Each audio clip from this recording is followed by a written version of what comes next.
walking home through the Wampus Woods on the haunted trail. Just released after doing a spell in the Crittenden County Jail. When I turned a bend in the trail, I got the worst fright of my life.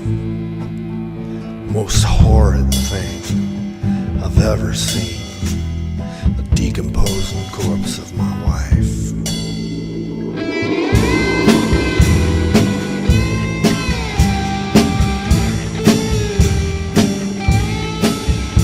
In her worm-eaten hand she held a photograph of the children that I love so well.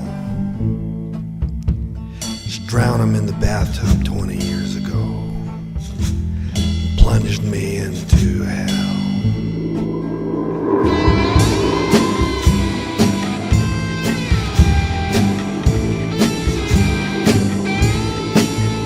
She was hopped up on pills and alcohol, trying to steal the voices in her head.